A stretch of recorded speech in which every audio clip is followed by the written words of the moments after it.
नमस्कार जैन साथियों, मैं आपका स्वागत करता हूं आपका अपने YouTube channel target with R K पर। साथियों की जो भारत के इतिहास को जानने के लिए हमारे पास जो तरह तरह के स्रोत हैं उनके बारे में हमने उनको केवल ओवरव्यू जाना था कि क्या क्या स्रोत है। एक तो जो हमारे धर्म ग्रंथ है वह हुए, ठीक है। दूसरे जो आपके यहाँ पर अन्य लेखकों के द्वारा लिखे गए या ऐतिहासिक ग्रंथ बोल सकते हैं वो मिले। और इसके अलावा तीसरा बेटा मिला हमें विदेशियों के विवरण और चौथा मिला हमें पुरातत्विक साक्ष्य। तो इन सभी आधारों पर जो है हम प्राचीन भारत के इतिहास को जो है क्या करते हैं, अध्ययन करते हैं। और यही हमारे क्या है, स्रोत है बेटा। अब आज की क्लास में हम जो है शुरू करेंगे अपना, कल जहां पे हमने बताया था कि हम जो है कहां पे छोड़ चुके हैं ये चीजें, पुरातत्व संबंधी विवरण पर हमने अपनी क्लास को खत्म किया था। आज हम यहीं से लेके चलते हैं। इसमें बहुत सारी चीजें हो जाती हैं, जैसे मृदभांड हो जाते हैं बेटा।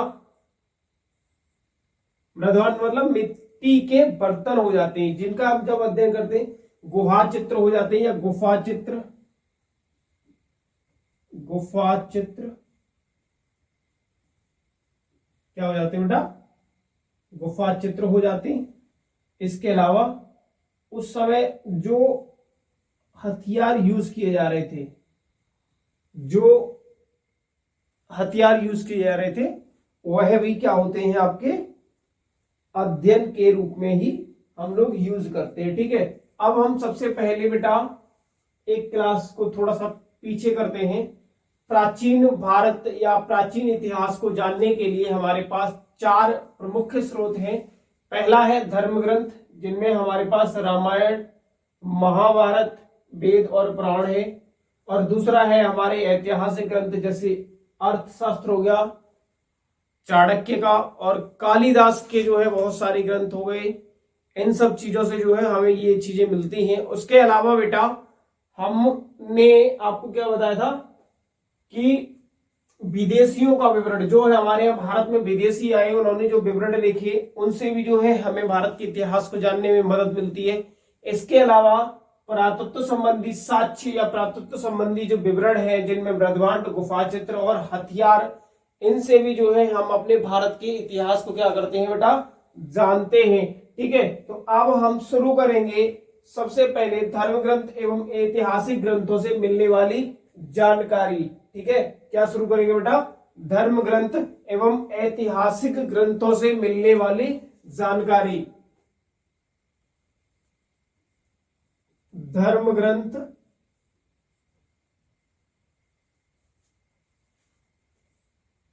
या ऐतिहासिक ग्रंथों से मिलने वाली जानकारी।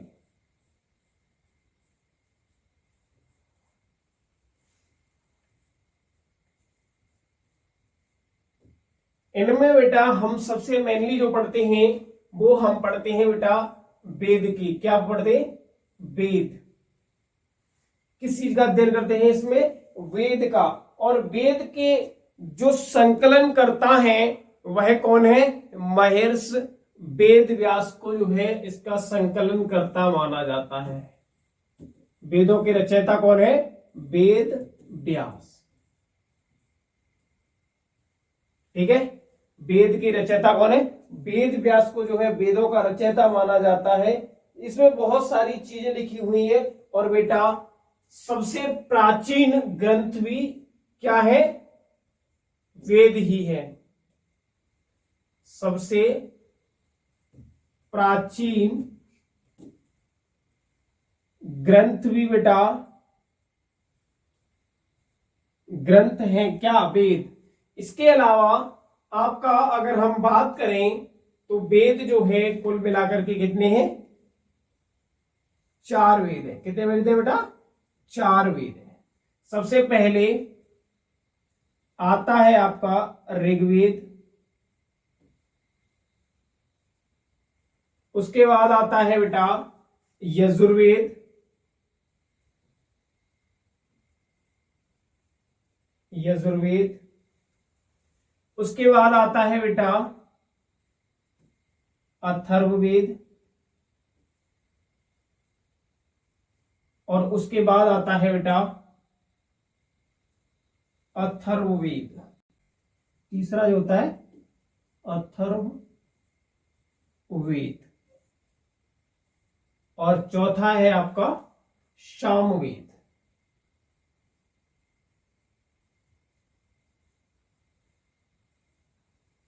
ठीक है, ये सारे के सारे वेदों में जो है हमें जानकारी मिलती है बहुत सारी चीजों की। अब इनमें हम जो है एक एक चीज का थोड़ा सा डिटेल में अध्ययन करेंगे ताकि ये चीजें हमारे जो है काम में आ सके। अब हम बेटा बात करेंगे वेद की, और वेदों में सबसे पहला वेद है वो आप है आपका ऋग्वेद। कौन सा वेद? ऋग्वेद।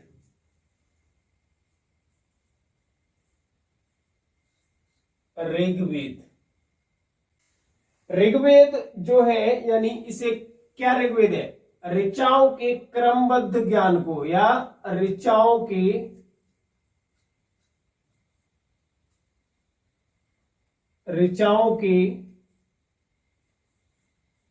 क्रमबद्ध ज्ञान को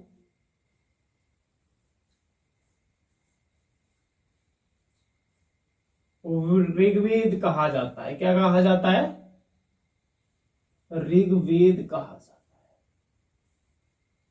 है। ऋचाओं के क्रमबद्ध ज्ञान को बेटा ऋग्वेद कहा जाता है, और इसमें 10 मंडल है। कितने मंडल है? 10 मंडल है।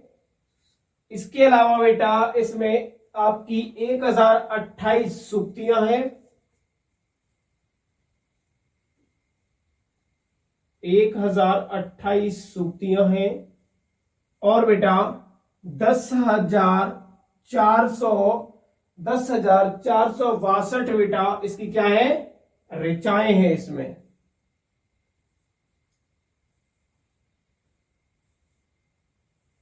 10,462 जो है आपके ऋग्वेद में क्या है बेटा? ऋचाएं हैं। और इस ऋग्वेद के पढ़ने वालों को, ऋग्वेद को पढ़ने वाले को क्या कहा जाता है? या ऋग्वेद के अध्ययन करने वाले को, पढ़ने वाले को कहते हैं होत्र। क्या कहते हैं? होत्र। ऐसे मान लीजिए जैसे कोई आपका बुक है, और बुक में कितने चैप्टर हैं? 10 चैप्टर हैं, और उसमें पेज कितने हैं? पेज आपकी 1028 है, और उसमें जो लिखे हुए अनुच्छेद हैं वो लगभग कितने हैं बेटा? 10,462 है। और पढ़ने वाले व्यक्ति को क्या कहा जाता है? होर्त कहा जाता है। क्या कहा जाता है बेटा? होर्त कहा जाता है। इस वेद में आर्यों के बारे में जानकारी मिलती है। किसके बारे में? ऋग्वेद में जो है क्या मिलता है हमें? आर्यों के बारे में जानकारी मिलती है। आर्य जो प्राचीन भारत की सर्वश्रेष्ठ जनजाति या प्रजाति थी, उसके बारे में हमें क्या मिलता है? आर्यों के बारे में,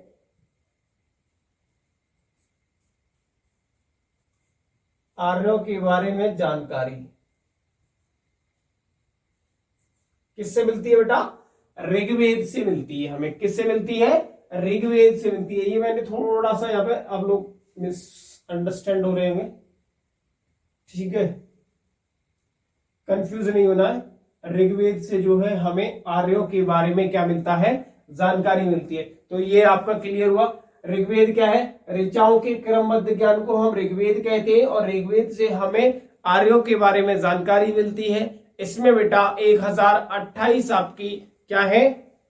10 मंडल है, और 1028 आपकी सूक्तियां हैं। 10,462 आपकी ऋचाएं हैं, और पढ़ने वाले व्यक्ति को बेटा क्या कहते हैं? होर्त कहते हैं। क्या कहते हैं? होर्त कहते हैं। इसके अलावा अगर हम बात करेंगे विश्वामित्र द्वारा रचित बेटा, विश्वामित्र द्वारा रचित इसके कुछ मंडल है। मैं 10 मंडल में से लगभग कुछ इंपोर्टेंट जो मंडल आपके बताए गए हैं उनके बारे में सबसे पहले बात करूंगा। तो तीसरे मंडल में, तीसरा मंडल किसने रचा है? तीसरा मंडल आपका विश्वामित्र के द्वारा रचित है। तीसरे मंडल में, जिसकी रचना जो है किसने की थी? विश्वामित्र ने। ठीक है, विश्वामित्र ने इसकी रचना की।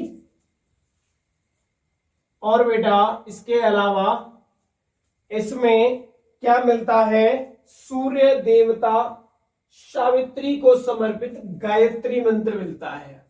तीसरे मंडल में कौन से मंत्र का उल्लेख है? गायत्री मंत्र का। गायत्री मंत्र किसको समर्पित है? सूर्य देवता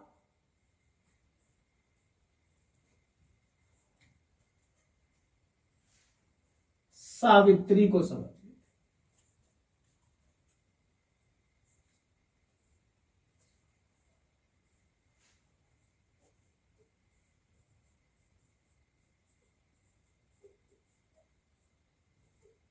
सूर्य देवता सावित्री को समर्पित तीसरे मंडल में बेटा क्या है? आपका गायत्री मंत्र का वर्णन है।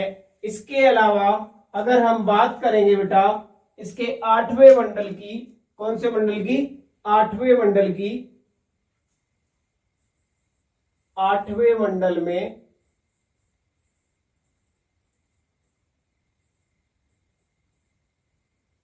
तीसरे मंडल में क्या है? विश्वामित्र ने इसकी रचना की है और इसमें गायत्री मंत्र मिलता है जो सूर्य देवता जो सूर्य देवता है सावित्री, उनको आपका समर्पित है।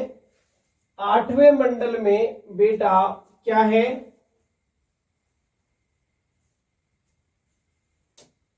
8वें मंडल की रचनाओं को या ऋचाओं को खिल कहा जाता है। क्या कहा जाता है? खिल।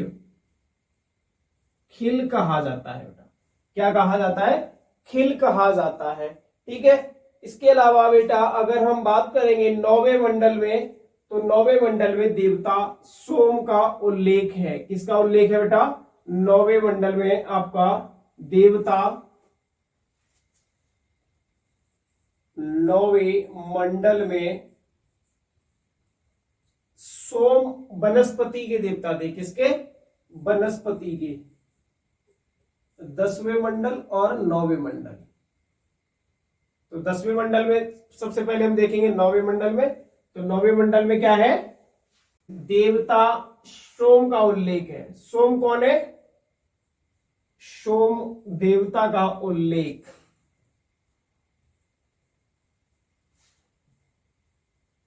सोम देवता का उल्लेख है बेटा। आपके सोम जो थे वो वनस्पति के देवता थे। किसके देवता थे?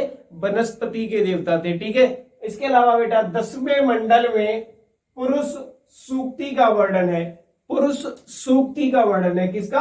पुरुष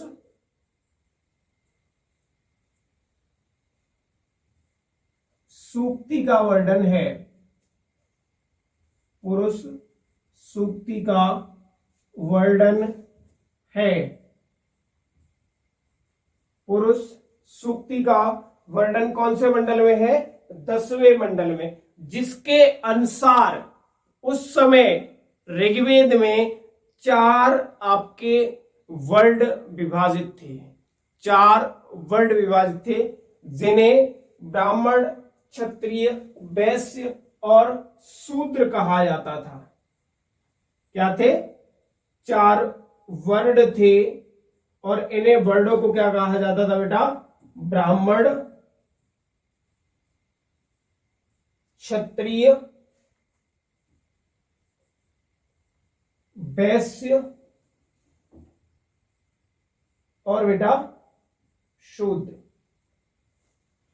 ठीक है, तो ये 10वें मंडल में पुरुष सूक्ति का वर्णन है। और पुरुष सूक्ति के अनुसार उस समय जो है भारतवर्ष में 4 वर्ड थे और 4 वर्ड में सबसे पहले 4 वर्ड जो थे वो बेटा, पहला था ब्राह्मण वर्ड और दूसरा था आपका क्षत्रिय वर्ड, तीसरा था आपका वैश्य वर्ड और चौथा था आपका कौन सा? शूद्र वर्ड। ठीक है, अब एक चीज और यहां पर समझनी है, इसमें एक बात का और उल्लेख है। इसके अनुसार ये सारे जो वर्ड हैं या जो सारे 4 प्रकार के जो, यानी भारत में उस समय जाति व्यवस्था नहीं थी। ठीक है। भारत में उस समय जैसे आज इतनी हजारों जातियां हैं, उस समय नहीं था। उस समय केवल 4 वर्ड थे और ये चारों वर्ड जो है कार्य के आधार पर थे। ब्राह्मण जो है शिक्षा देने एवं पूजा पाठ के काम कराने के लिए होते थे। क्षत्रिय जो है ब्राह्मणों की रक्षा करने के लिए होते थे। और वैश्य जो है ब्राह्मण और क्षत्रिय के लिए भोजन या आपके कहें जो खाना या जो कृषि करने के योग्य थे। और शूद्र जो थे वो सबके सबसे नीचे थे, यानी ये जो है इन तीनों की सेवा के लिए थे। ठीक है। ब्राह्मण कौन थे? जो पूजा पाठ करते थे या आपकी क्या करते थे बेटा, शिक्षा कार्य, शिक्षण कार्य। और क्षत्रिय क्या थे? इनकी रक्षा के लिए थे। वैश्य क्या थे? इन दोनों की सेवा के लिए, यानी इनके कृषि कार्य के लिए। ठीक है, वैश्य। और शूद्र थे बेटा इन तीनों की सेवा के। ये चीजें वर्णित है। अब इसमें एक चीज और बता देना चाहता हूं मैं। उसके अनुसार जो पुरुष सूक्ति है उसके अनुसार जो ब्राह्मण थे वो ब्रह्मा जी के मुख से निकले थे, ये बताया जाता है आपको। ठीक है। क्षत्रिय जो थे वो उनकी बाजुओं से निकले थे और वैश्य जो थे उनकी जंघाओं से निकले थे और शूद्र जो है ब्रह्मा जी की पैरों से निकले थे। ठीक है। ये आपका वर्णन है उस समय के अनुसार। अब बेटा हम आगे चलते हैं चीजों को। ऋग्वेद में क्या है बेटा? गाय के लिए अघन्या शब्द का यूज किया गया है। किसके लिए? गाय के लिए अघन्या।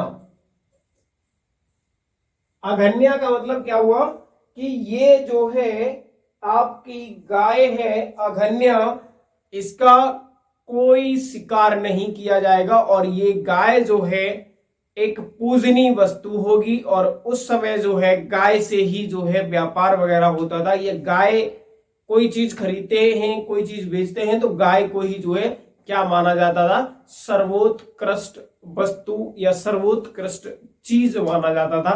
इससे जो है गाय को क्या कहा गया है? अघन्या। अघन्या यानी न वध करने योग्य, न वध करने योग्य, यानी गाय जो है उस समय महत्वपूर्ण चीज थी। तो गाय के लिए अघन्य शब्द का प्रयोग किया गया है आपका ऋग्वेद में। इसके अलावा बेटा इंद्र के लिए 250 वर्ड लिखे गए हैं, 250 वर्ड या शब्द। अग्नि के लिए आपके 200 ऋचाओं की रचना की गई है। अग्नि देवता भी थे उस समय। अग्नि के लिए 200 वर्ड ये वाला अलग है और वो वाला जो वर्ड है वो अलग है। ये वर्ड शब्द है और वो वर्ड आपका जातीयता या मान लीजिए उनके श्रेष्ठता का विभाजन करता था। ठीक है। यहां पर जो मैं वर्ड यूज कर रहा हूं वो अलग है और आपका यहां पर जो वर्ड मैंने यूज किया है ये अलग है। ध्यान रखना इस चीज का। ठीक है, क्लियर है? कंफ्यूजन ना हो, इस वजह से मैंने जो है ये आपको चीजें क्लियर करा दी। इसके बाद बेटा हम बात करेंगे अगले वेद की, जिसका नाम होगा क्या? यजुर्वेद। क्या नाम होगा बेटा? यजुर्वेद। ठीक है। अगला वेद होगा हमारा यजुर्वेद। यजुर्वेद।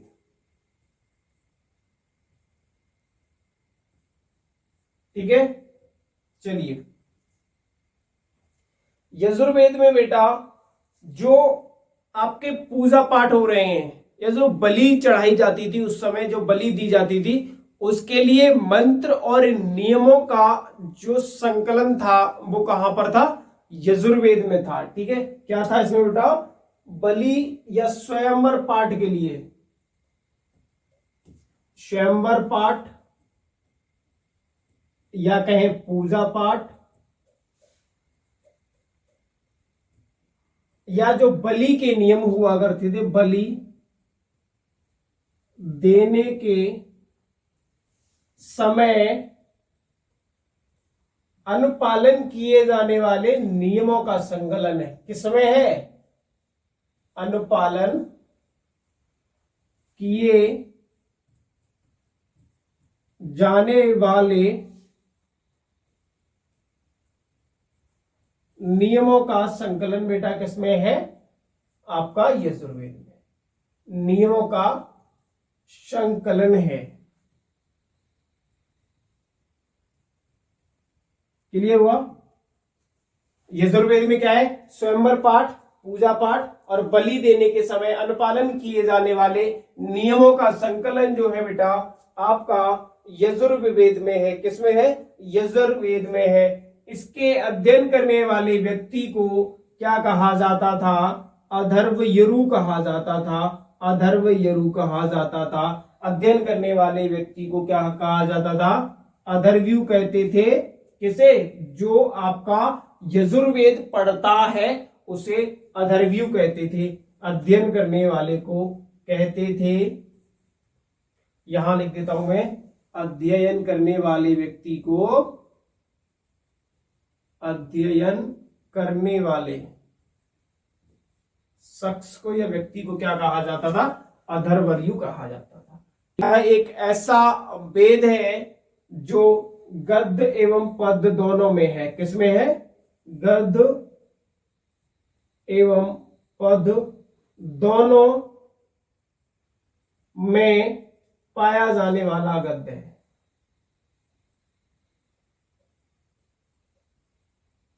तो यहां पर यह बात बहुत ही ज्यादा इंपॉर्टेंट हो जाती है, इसलिए मैं इसको हाईलाइट करने की कोशिश करता हूं और आप लोग इस चीज को समझना कि दोनों में उपलब्ध, यानी गद्य और पद्य दोनों में उपलब्ध कौन सा वेद है? तो आपका आंसर क्या होगा बेटा? यजुर्वेद होगा। कौन सा होगा? यजुर्वेद होगा। ठीक है, आगे हम बात करेंगे बेटा सामवेद की। सामवेद की बात करेंगे आगे हम। किसकी बात करेंगे? सामवेद की। तो बेटा सामवेद,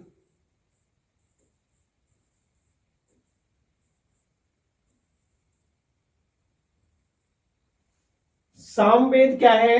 ये संगीत का वेद है। क्या है? संगीत का वेद है, या गान, या साम का अर्थ है गान, इसे हम कहते हैं संगीत का वेद। यही क्वेश्चन आपका बहुत बार परीक्षा में पूछा जाता है। संगीत का वेद या भारतीय संगीत का जनक, या भारत में संगीत की जो पृष्ठभूमि है उसको डालने वाला कौन सा वेद है? तो आपका आंसर होगा संगीत का वेद।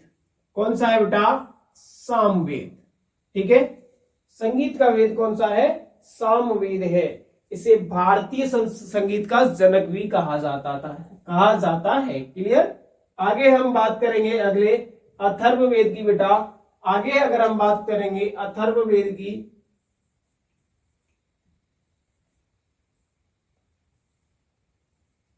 आगे अगर हम बात करेंगे अथर्ववेद की, तो आपको क्या याद रखना है अथर्ववेद से? कि ये जो है अंधविश्वास जो उस समय प्रचलित था, यानी ऋग या वैदिक काल में या वैदिक काल से पहले जो है क्या है, या उस समय अंधविश्वास, पूजा पाठ, जादू टोना, जादू टोना आदि का वर्णन जो है बेटा किसमें मिलता है? आपका आदि का वर्णन बेटा आपके अथर्व, जादू टोना का जो उल्लेख है वो आपका कौन से वेद में है बेटा? अथर्ववेद में है। ठीक है, इसके बाद हम आगे चलेंगे। ये हमारे हो गए वेद। अब हम बात करेंगे ब्राह्मण, आरण्यक और उपनिषद की। ठीक है, तो सबसे पहले हम पढ़ेंगे बेटा उपनिषद पढ़ेंगे। क्या पढ़ेंगे? उपनिषद।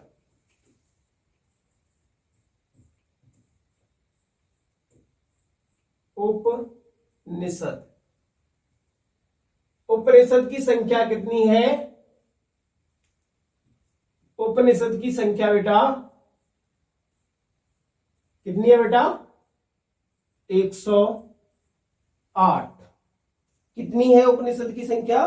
बहुत सारे उपनिषद ऐसे हैं जिनको मैं यहां से नहीं, अलग से लुसेंट में उतना डिटेल में नहीं दिया है। इसके लिए मैं आप लोगों को उपनिषद के बारे में थोड़ा और डिटेल में आगे कराऊंगा, ठीक है, क्योंकि यहाँ पर बहुत सारी चीजें नहीं दी गई हैं जो आपकी परीक्षा के लिए इंपॉर्टेंट है। मैं यहाँ पर चीजें आप लोगों को वही कराने की कोशिश कर रहा हूं जो आपकी परीक्षा के लिए बहुत ही ज्यादा महत्वपूर्ण है, ठीक है। आगे हम बात करेंगे बेटा, आगे हम बात करेंगे, पुराण भी यहीं पे पढ़ लेते हैं, पुराण भी पढ़ लेते हैं।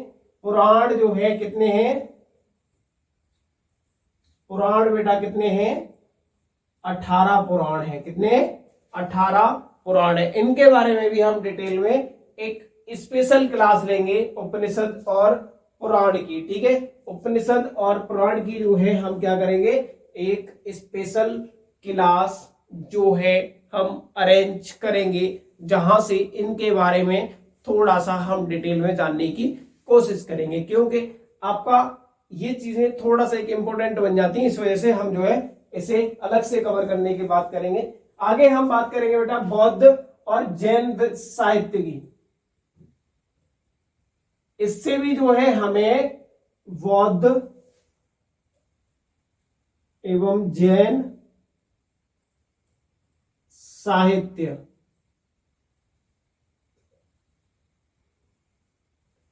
बौद्ध एवं जैन साहित्य, इससे भी हमें क्या होता है, हमारे प्राचीन भारत के बारे में जानकारी मिलती है। यानी बौद्ध धर्म के समय जो साहित्य लिखे गए या जैन धर्म के समय जो साहित्य लिखे गए, वह भी हमें भारत के इतिहास के बारे में जानकारी देते हैं।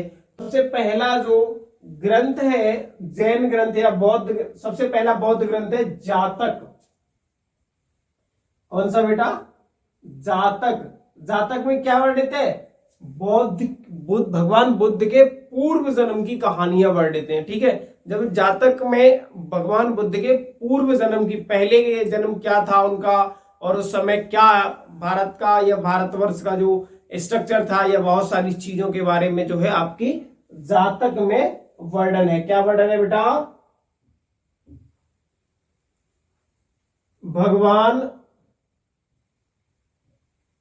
भगवान बुद्ध के पूर्व जन्म की कहानियां,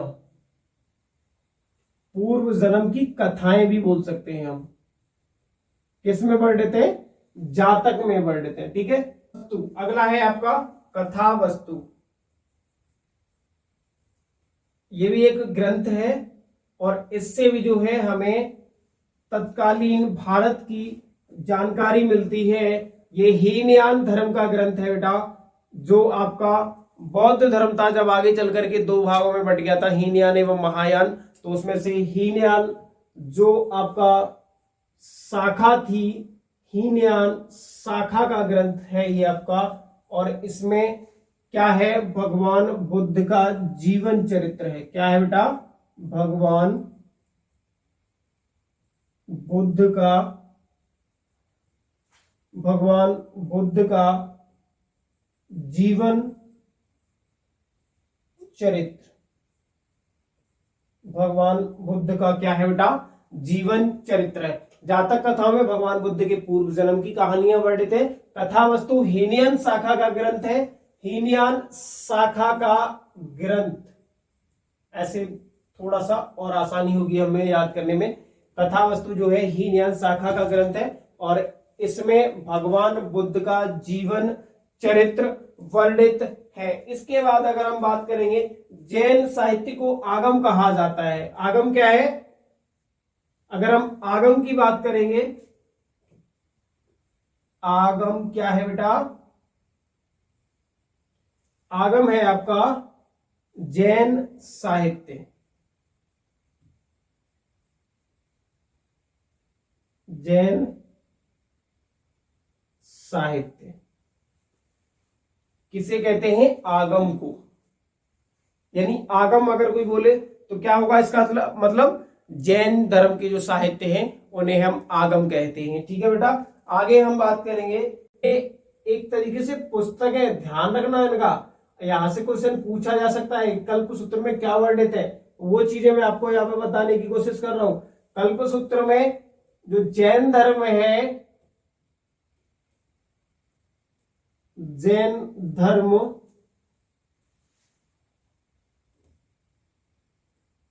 का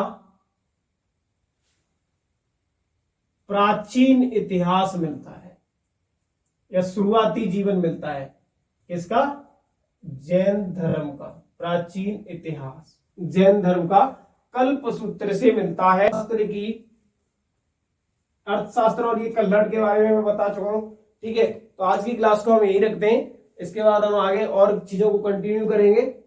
ठीक है, कंटिन्यू मतलब मैं कोशिश कर रहा हूं आपको सारी चीजें प्रोवाइड कराने की। ठीक है, इसमें हमारा हिस्ट्री रहेगा और हिस्ट्री के बाद हम जो है मिसलिनियस पढ़ेंगे यानी विविध पढ़ेंगे।